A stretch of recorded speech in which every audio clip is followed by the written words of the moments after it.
नारायण स्वामी, बड़े सिद्ध महापुरुष हुए। वो कह रहे हैं कि नाम कैसे आपका निरंतर चलेगा, इसके लिए जिस वाणी से नाम जप कर रहे हो यदि झूठ बोलोगे, अरे आश्चर्य होता है, झूठ बोल करके तुम सोच रहे हो हम संभाल लेंगे। नहीं नहीं, झूठ तुम्हारा नाश कर रहा है, तुम्हें पता नहीं।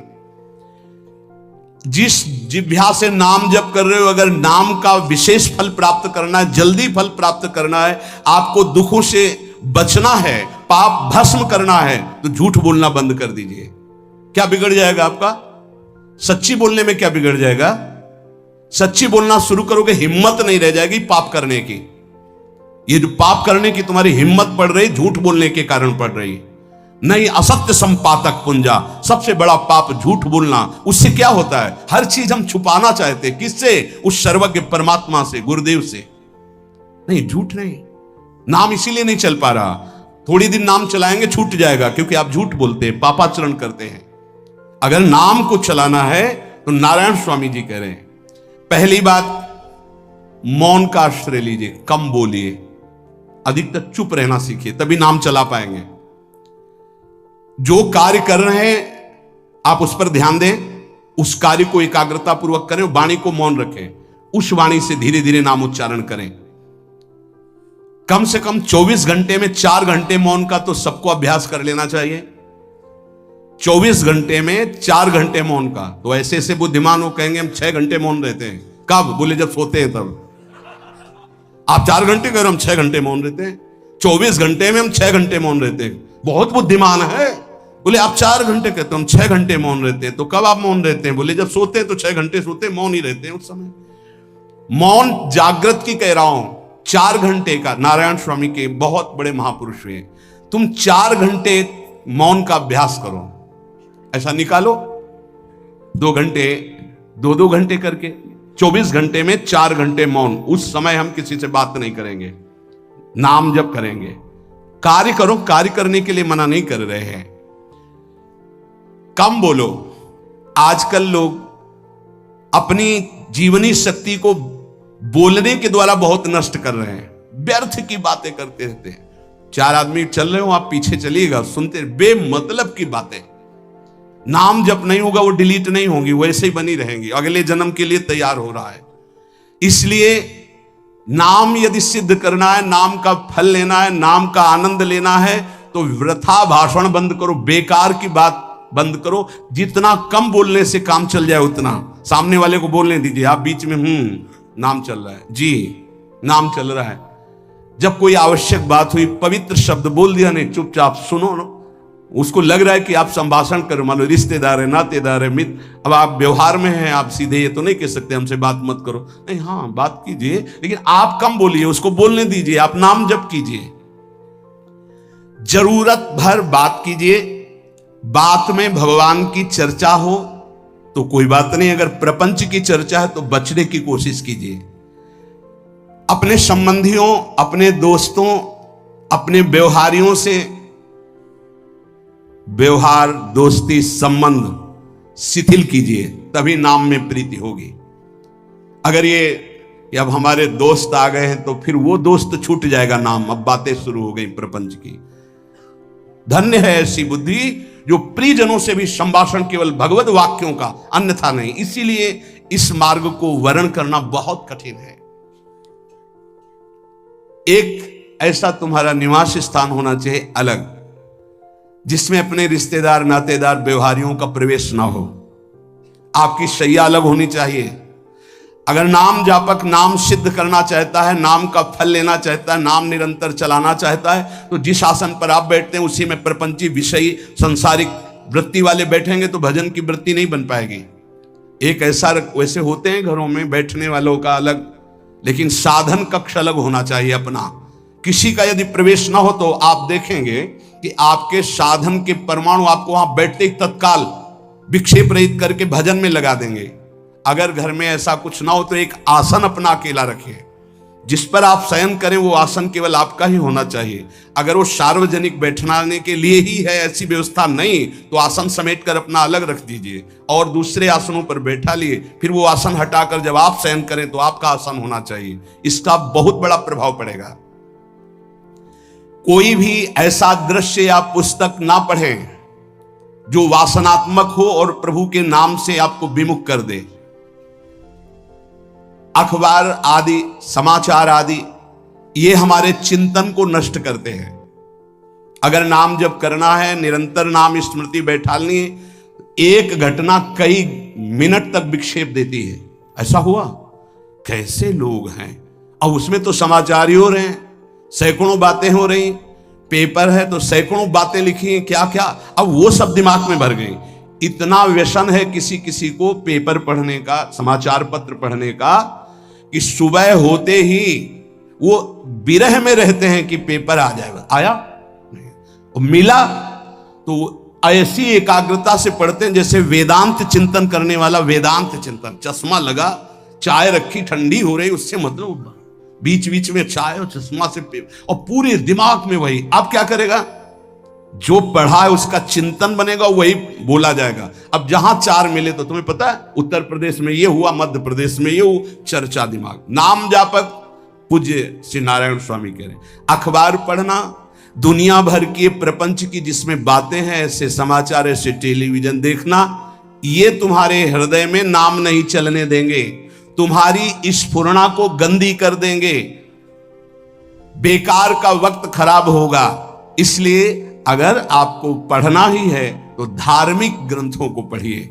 अपने इष्ट संबंधी ग्रंथों को पढ़िए नाम जपने के लिए। किसी को कभी वचन ना दें। पांचवा, बहुत बहुत पॉइंट की बात करें, यदि आपने किसी को वचन दे दिया और पूरा नहीं किया तो भजन का फल वहां जाएगा, ध्यान रखना। यही हमसे सब त्रुटियां होती रहती है अपने लोगों से। जाओ आज से बाद वचन दे दिया, हम ऐसा नहीं करेंगे, नहीं करेंगे चाहे मर जाएं। और अपने लोग ऐसे फिसड्डी हैं कि शाम के वचन देते हैं और सुबह फिसल जाते हैं, 2-4 दिन बहुत चला फिर फिसल जाते हैं। बोले कसम से आज से ऐसा नहीं करेंगे। तो आप इसको खिलवाड़ न समझे, आपके सुकृत नष्ट हो रहे हैं, वासना आपके सुकृतों को नष्ट कर रही। दूसरा, जैसे आपने किसी से कहा कि मैं शाम के 5 बजे आ जाऊंगा, तो 5 बजने में 5 मिनट कम होने पर आपको पहुंच जाना चाहिए, 5 मिनट ओवर होने पर नहीं, उसके पहले ही आपको ऊपर। यह संतों के जीवन में देखा गया है। समय का बहुत बड़ा जीवन में अस्तित्व है। अगर आप किसी को समय दें, फिर उसमें प्रमाद स्थिति नहीं होनी चाहिए। 5 मिनट पहले पहुंचिए। समय दिया है किसी को तो 5 मिनट पहले, उसको इंतजार ना करना पड़े। रात को सोते समय नाम जापक उपासक विचार करें, मेरा नाम किन किन कार्यों में छूटा, मेरे से कौन कौन सा पाप हुआ, मैंने कौन सी आज गलती की जो नहीं करना चाहिए, और उसे डायरी में नोट करें। नारायण स्वामी कह रहे हैं दूसरे दिन सावधानी पूर्वक वो गलतियां ना होने पाए जो हमने आज की। जब उपासक सत्य बोलना स्वीकार करता है तो उसके हृदय में डर जागृत हो जाता है। ध्यान रखना, डर ये माया के द्वारा प्रेरित है। अगर व्यापार में सत्य बोलेंगे तो पैसा अधिक नहीं आएगा, अगर हम सत्य बोल दिए तो डांट लगेगी, अगर हम सत्य बोल दिए तो सब लोग जान जाएंगे मैं ऐसा गंदा हूं। सच्ची मानिए, सत्य बोलने का नियम ले लीजिए, आप निष्पाप हो जाएंगे, आप महात्मा बन जाएंगे अंदर से, कोई भी पापाचरण आपके जीवन में नहीं रह जाएगा। भगवान का नाम सत्य है, उस नाम को चलाने के लिए झूठ बोलने वाला नाम को कैसे चला सकता है। सत्य बोलने से यदि तुम्हारा नुकसान हो रहा है तो तुम सह जाइएगा। नारायण स्वामी कह रहे हैं उससे बड़ा लाभ आपको श्री भगवान प्रदान करेंगे। आप सत्य बोलिए। आजकल भगवान पर विश्वास नहीं, इसलिए झूठ पर विश्वास है। कलयुग की ऐसी प्रेरणा है कि सब झूठ बोलने लगे हैं, कोई डरता ही नहीं झूठ बोलने में। पूरा का पूरा, जैसे नहीं कहते कुछ तो सत्य होगा, ऐसे ऐसे महानुभाव हैं कि 100% झूठ बोल जाते हैं, 100%। धन्य है मोबाइल जो झूठ बुलाने में बहुत प्रवीण है, बहुत प्रवीण है। अरे भाई हम नहीं मिल सकते, आज हमारा मन नहीं है, खत्म खेल हो गया, सत्य बात है, नहीं मिल सकते आपसे, मत उठाओ फोन। अगर तुम्हें झूठे ही बोलना है तो फोन क्यों उठाओ? नहीं बोलेंगे, नहीं उठाएंगे तो समझ जाएगा कि उनकी रुचि नहीं। ये झूठ क्यों बोलना, सत्य बोलो। झूठ से यदि आप बच गए तो आपके जिह्वा पे नाम निरंतर चलने लगेगा। ये झूठ ही नाम नहीं चलने दे रहा। असत्य आचरण, छुपाने की वृत्ति, असत्य भाषण, ये नाम में प्रीति नहीं। किसी को भी फुसलाने के लिए झूठ मत बोलिए। सत्य बोलने का अभ्यास कर लिए तो पापी जीव भी महात्मा बन जाए। सत्य आवश्यक है। एक बड़े कागज पर ऐसी जगह लिख के रख लो जहां तुम उठते बैठते देखते हो कि मुझे सत्य बोलने का नियम लेना है, झूठ नहीं बोलना है। सत्य साधन कर लो, फिर देखो नाम कैसे चलता है। तपस्या, बड़े बड़े पुण्य, बड़े बड़े तीर्थ स्नान उतना पवित्र नहीं करेंगे जितना सत्य बोलने से होगा। पर बहुत कठिन है इस समय सत्य बोलना। मतलब बात बात पे असत्य का ही वर्ताव हो रहा है, असत्य का अच्छा, ये कोई संसारी आदमी में नहीं, कुछ ऐसे होंगे जो सत्य की वार्ता करते नहीं। प्रायः क्या जाता है, झूठ बोलने में बोल दिया और सामने वाला राजी हो गया, हम निकल गए। लेकिन सत्य ना होने के कारण आप में सत्य आचरण, सत्य स्वरूप भगवान का नाम, भगवान को कहा गया सत्य नारायण, वो नाम नहीं चलेगा। भजन करने का पहला साधन है सत्य बोलना। जबान से सत्य बोला जाए। और भजन की संख्या प्रारंभ में जरूर लेनी चाहिए।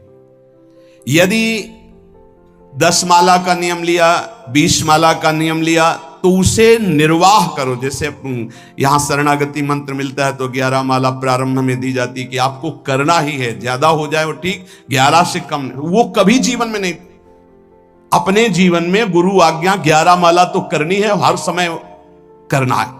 पर ये मन थोड़े दिन तो नियम में चलेगा, इसके बाद छोड़ देगा। दीक्षा तब लेनी चाहिए जब गुरु आज्ञा पे चलने की हिम्मत हो, नहीं तो ऐसे ही नाम जपो करो। और जब नियम मिल गया 11 माला तो चाहे प्राण निकल जाए, हमको 11 माला पूरे करने, प्राण निकलने तक गुरु आज्ञा का पालन करना है। यदि आप नाम जप अधिक मात्रा में नहीं करेंगे तो जो आपको नाम मिला है उसका फल आपको अनुभव में नहीं आएगा। क्यों? क्योंकि नाम का हिस्सेदारी होती है, भजन की हिस्सेदारी होती है। जैसे किसी ने प्रणाम किया, वो भजन लिया। गृहस्थी को इसीलिए मना किया कि रास्ते में परिक्रमा मार्ग में हलवा पूड़ी ये सब बट रहा है, हाथ मत फैलाओ। वो दान कर रहा है, सुकृत कर रहा है, और कोई दूसरे ले विरक्त आदि। आप अपने भूख मिटाने के लिए 4 रुपया के चना लेके भले पालो, लेकिन दूसरे के द्वारा दिया हुआ हलवा मत पाओ। यहां धाम आए हो, भगवत कमाई करने आए हो, यहां नाम जप करो, कष्ट सहकर परिक्रमा दो। हो सके 4 रुपए की वस्तु लेकर के आप पशु पक्षियों को पवा दो, किसी एक का पेट भर, तुम मत पाओ दूसरे का। तुम चाहो तो उपवास कर सकते हो, या प्राण पोषण के लिए रूखा सूखा थोड़ा खा लो। ये दूसरे के आराम से धाम में हम आए 2-4 दिन खूब खाए पिए नहीं, भागीदारी हो जाएगी तुम्हारे पुण्यों की। वहां ऐसे फ्री नहीं है कुछ। भजन का भागीदार राजा भी होता है, जिसके राज्य में रह रहे हैं। जो अन्न देता है वो भजन का, जो वस्त्र देता है वो भजन। इसीलिए गृहस्थ को कहीं कुछ भी स्वीकार नहीं करना चाहिए, ये बहुत ध्यान रखें। अगर आप कहीं तीर्थ साधु आश्रम कहीं जाते हैं, कोशिश कीजिए कि किसी से सेवा ना ले, और अगर सेवा ले तो उसके अनुसार फिर अर्थ दे दे। अगर आपने वहां भोजन पाया, पान पाया, तो उसके अनुसार सोच ले कि अगर हम इतना खरीदते तो कितने का मिलता, वो दे दिया तो आपका भजन बच गया। कभी आपको कोई प्रणाम नमस्कार करे, तत्काल बराबर प्रणाम करो। किसी को अपना भजन का हिस्सेदारी नहीं, सबका मंगल हो। ये भजन जितना बढ़ेगा तो आपको भगवदाकार कर देगा। दिन रात 24 घंटे में 21,600 श्वास चलती है। 21,600 श्वास में 6 घंटा तो सोने के चले जाते, उसमें तो चेतना नहीं रहती। अब हमको अगर 21,600 नाम हमको जपने को मिल जाए तो हमारी हर श्वास सार्थक हो जाए। जो हम 5-6 घंटा सोते हैं उसमें जिनका अभ्यास है तो बात अलग है, नहीं तो वो व्यर्थ जाती है। तो हमें एक श्वास में कई नाम जपने का अभ्यास करना चाहिए।